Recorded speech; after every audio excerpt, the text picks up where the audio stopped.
There we go. Can you hear There. me now? Yep. The volume on my laptop is stupid for some reason and doesn't work whenever I try to join a Zoom thing. So I got to connect it through my headphones, and then there's always an issue. So Oh, yeah, that's hopefully the it's finished problem. music good. Technology has All a right. mind of itself, right? It is. Listen, I've learned so much about what I do and do not know when it comes on to technology and all that other jazz. Give me Uh, one sec. all right, yeah, no problem. All right. I don't feel anything. All right. All right, you ready How you there? doing? I'm doing well. I'm ready. Malik, right? Yep, Hollywood. Hollywood. Nice to meet you. Nice meeting you as well. Nice meeting you. What did the chain say? Hollywood Jade. That's Oh, tough. yeah, Actually, listen, I've had them for so long. and is this your real name or? Jade is my real name, but Hollywood is what everybody calls me, even my mama.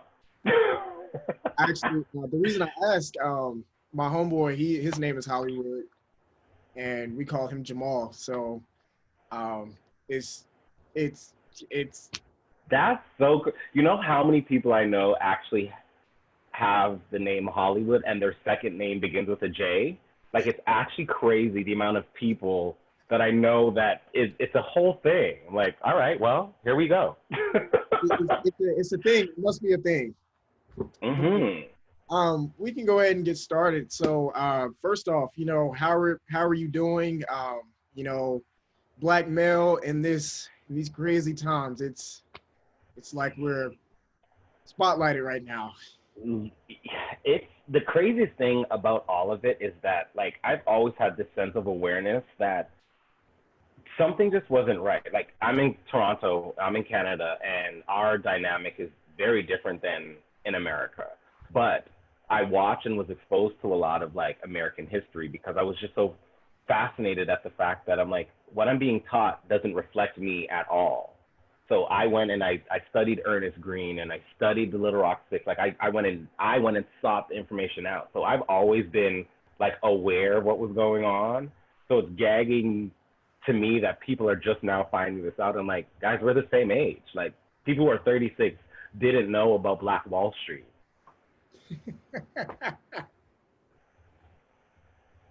And I'm just like, and again, I get it because it's not being readily available to us, but like the resources are there, guys. And at this point, there's no excuse. So I'm doing okay. I'm here for the revolution and I'm ready for it because we've been popping, we always will be popping, and everything we got, they try to take, and we just keep reinventing and coming up with more stuff. So pay me my money. That's all we can do. But Yeah. aside from all of that, and I hate to say that because it's prevalent, and so But it's important though. Balance is important. So it's yes. definitely important. So, kind of in your world, can you kind of talk about how things have been for you within, with choreography and the whole? hmm Can you just talk about um, what's going on in Hollywood Jay's world now? Um, there's a couple of things going on in my world right now. When this whole COVID pandemic hit, I was very scared because immediately my mind went to I don't know what's going to happen to my industry because so much of what I do as a choreographer, artistic director, and a producer, like I produce my own shows, revolves around large groups of people. And now you're telling me that I can only have three people, and now 10, and maybe someday 15. You know what I mean? And I'm like, how do I teach a class? How do I put on a production? So immediately I went into like panic mode, and it was really not good. But I was able to pull myself out of that and be like, okay, what are the things that I can do? So I started actively working on my online presence. I'm like, everything is shifting to online. So let's go clean up our Instagram, take down the drunken night pictures, and like, you know what I mean? Like, let's just organize all of the stuff that I can. So like working on my demo reel and getting my website launched and just preparing for where I think the world is going to be going once we get out of this pandemic. Definitely, definitely. Hmm. Um, you know, me being in America, I'm not too hip on all of the Canadian terms and things like that. You know, big Yeah, video yeah. stuff like that. And so, can you kind of explain Crave to me and how you're tied into that? Involved in it. Yep. Yeah, so Crave is a streaming platform that we have here, and they were the network that picked up Canada's Drag Race, which I am the resident choreographer for. Um, and originally, I don't think that the show was going to air as globally as it is, but because of the pandemic, I think we were in a very fortunate position, let's say, with having this product that so much of the world is familiar with, as in Drag Race. Um, and they then decided that they were going to stream it on World of Wonder Plus in America and BBC Three in Europe. So our little Canadian show is now international. And like, it's great because Canada is such a diverse, well, Toronto is such a diverse Yeah. city. Because all of Canada isn't as diverse, but Toronto is such a diverse city. And what you're seeing on Canada's Drag Race is the diversity that I've always seen growing up in different parts of Canada and being able to deposit my blackness everywhere that I went and people's interest and intrigue in that. And there's just such a great diversity in what Drag Race represents already. And then you add in the fact that Canada is made up of so many different cultures, so many different types of people, so many different ethnicities, so many different social classes and ways of living. And all of that is being reflected in this program. And it's so great and humbling to be a part of something where the world gets to see what diversity and unity looks like. Definitely. Especially because we're so divided right now, you know, with Black Lives Matter and this All Lives Matter mumbo jumbo. Trying not to swear. I'm working on it. It's all cool. It's cool. Mhm. So can you kind of talk about, you know, how you're, you know, dipping and dabbing, you know, across Canada and things like that, and even parts of the world. Can you kind of talk about how it is Black Lives Matter, but also, you know, being LGBT, you know, can you kind of Mhm. talk about the importance of equality within, you know, you being a Black male and then A being Black queer male. exactly. And so can you kind of Yep. talk about, for those who don't understand, you know, it's almost like a double whammy for you guys. It is. It's been a lot because I have seen so many people within the community that have always been marginalized now speaking up for themselves. You know, when I have conversations with other queer people of color who might not have the same physique that I have, or this cute little face that I have, or the skill set that I have, you know what I mean? They talk about feeling unrepresented during things like Pride. And I'm like, what are you talking about? They're like, you are the acceptable Black. And I'm like, I still don't even feel accepted in those circles. So now that we got to this point where we're talking about that all Black lives matter, because it can be very segregated. You know, like there's still a lot of homophobia that exists. There's still a lot of transphobia that exists, and a lot of ignorance that needs to be educated. Because on one hand, you have people standing up saying Black Lives Matter, but then no one's talking about the trans women who are being murdered, or the fact that at some of these Black establishments, queer folk like myself wouldn't normally be welcomed. You know, so I'm here for the conversation, and I love being a representative of not just the Black community, but also the Caribbean community, because I'm Jamaican and Guyanese, first generation Canadian, but I'm also queer. You know, so all of those things are what make me who I am, and I just love that there's conversations that are being had now where we can address these things, and I can educate people and be like, look, guys, my struggle, like I know that your Black struggle is real, you heterosexual male, but my struggle is also real because I not only have to deal with being a black male, but I also have to deal with being a black gay male Hmm. and all the implications that come with that. And it's been great seeing the progress that is happening and the awareness that a show like Drag Race is bringing to the world and people getting to see and understand that, wait a second, that's still a human being. You know what I mean? And I think we're getting back to basics where fundamentally caring about people is what's important. Hmm. And that's what I was just thinking in my head as you were talking. And, I feel like the Black Lives Matter movement now more than ever has sparked so many other communities to speak up and say, like, dag, like, I see how the black community is living, but let's see how the queer community is living. Let's see how Mm-hmm. other people are living. It's not fair for everyone, and I think now everyone is speaking up and, like you said, are seeing people for humans and for their personality as opposed to what Who they're they sleep with. right, who you sleep with, and the color of your skin and where you work, and like none of that should matter. You should treat someone how you want to be treated. Treat someone by their character, not their color. Yeah. You can't, like, it's a bunch of cliche stuff, but it's stuff that really matters in human society. And it's crazy we say it's a bunch of cliche stuff, but the reality of what it is that, hey guys, we have to get back to basics because what we were doing wasn't working. Mhm.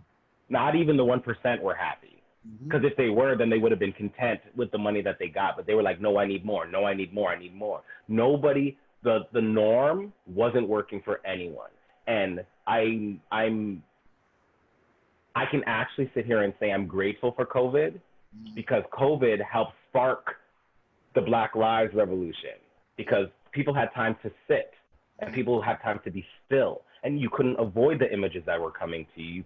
You couldn't get away from it, you Mhm. know? And George Floyd, God bless his soul and may he rest in peace, but he sparked something that we cannot get away from now. Like Yep. there is no escaping it. Like Mhm. there are really big birds flying outside of my window right now. Sorry, that's why I keep looking and I keep distracted. And I was like, where did these birds come from? Sorry. No, you're fine. I was looking like, where the heck is he? It's like I could see your eyes were all over. It's like you were looking at a teleprompter almost. But These big crows are just flying past my window. I'm so sorry. And anyone who knows me knows that I hate birds. oh God, And even from inside my window, I look. There it goes. I'm looking at it like, where are you going? don't come in here. Sorry. Don't come in here. Yeah, Don't come over here. you're You ain't good. welcome. But yeah, Um, you hit a great point. COVID has definitely, if like COVID has been a piece, and blessing in disguise. it's definitely a blessing in disguise. I hate to say it, so many people have lost their lives, with COVID. George Floyd losing his life for things to spark, but it's it sometimes takes sacrifice for things to move in a positive manner. And for anybody watching, I don't want you guys to be like that's a selfish thing to say because, even if I was to die or something, I hope someone says the same thing. It's sacrifice Hmm. things to spark it, to move in a positive light. And I just think these last few months are shifting our world. The unfortunate thing about us as human beings is it normally takes something tragic to happen for Mhm. us to Wake up. wake up and become activated. Mhm. And I don't think there was anything more tragic than watching that man take his last breath and call out for his mother. Like, It was so realistic. It was like people felt it. You could, like you said, people in the house were. When I when I first watched it, I almost thought it was fake. Like you, that type of it stuff. looks like something you would see in a movie. Yeah, like it was like this is not real. There's no way. There's Yeah. no way. There's And no. to watch and not to take it there, but I think it's important to talk about to watch the behavior of these men and it really that video does so much because I can't even watch all of it. Like I seriously can't because it hurts me so greatly to watch this human being kneeling on the back of this other human being, black, white, man, woman, doesn't matter, but one human literally taking the life of another human like it didn't matter. Mhm. His hands were in his pockets and he was chilling like it was Sunday afternoon and he was waiting for his kids to get ice cream. Don't care. You know how heartless you have to be to just like just watching this soul Mhm. leave out of George's body. Like, Mhm. uh, And he's not a small man. no, And anybody who knows black men, we are so proud. Like we don't want to ask for help. We will suffer in silence. And he called out for his mother. Do you know how like distraught you have to be for that. Like, this is what I mean. And I'm bringing this up because I think what that video did was it shook people to their core and they really started to look at it and be like, wait a second, what are we doing to each other as people? mhm. Not black man, white man, not officer, pedestrian, but the core human being. Like, and that's what I think shook everybody. And there was no avoiding it. You could not see it. Like it was everywhere. Yep. Yep. And I'm just glad that we are now at a point where we are having these uncomfortable conversations and we're holding people accountable and we are taking the necessary steps, I think, that are going to help push the world forward. And a show like Canada's Drag Race, or Drag Race in general, being the vehicle that I think is going to help show the world that it is possible for a boy who dresses up like a woman, for a Jamaican Canadian who almost looks like an albino, for a biracial black and white male to sit on this panel and be the representation literally of unity. Mm-hmm. And then we talk about the contestants and like the amazing diversity in them. We have landed immigrants. We have more first generation Canadians. Because another thing a lot of people don't understand is like trying to trace your family history in America is a lot harder. Like I can go to Jamaica and see where my great grandfather lived. Like I know where my family comes from, wow. You know? And being a first generation Canadian, like what that represents to the world, because a lot of people don't know where they come from. I basically get to lay the foundation for what my family's legacy and lineage is going to be in this country. Right. Right. And I don't take any of that lightly, you know, and that's what a show like Drag Race is helping do. It's showing that you can have a First Nations, an immigrant, a first generation Canadian, and different ethnicities, Asian, different body types. Like the show has representation for everyone. I think the only people who aren't represented on camera in the show are cis white men. Mm-hmm. But other than that, everybody in the world is represented. The guest hosts that they have on the show are crazy. And it's such a celebration of Canada. And I think it's great for the world to see this because of Drake now, most people's reference point to Canada is Drake. And we are more than Drake. We've been more than Drake and we will continue to be more than Drake. Not taking anything away from Drake. I don't want none of Drake's fans to try to come and drag me, you know? Yeah, holla, shout outs to Drake. But like, there was people before him. Right. You know, there was things that happened and I love that the show is exposing the world to that. Mm-hmm. And I get to be a part of that? Come on. Yep. Awesome. That's great stuff, man. That is super great stuff. Before we close out, could you kind of, link yourself, how people can find you, absolutely. Show and stuff will be, things like that. Yeah. So I am Hollywood Jade basically everywhere. So Instagram is Hollywood Jade. Twitter, don't follow me on Twitter. It's all smut. And my website will be up soon. Just type in Hollywood Jade. You'll find me. Yeah, and Drag Race airs Thursdays on Crave and World of Wonder Plus, and then it airs Fridays on BBC Three in the UK. Sweet. Awesome. I might tune in. Give it a look.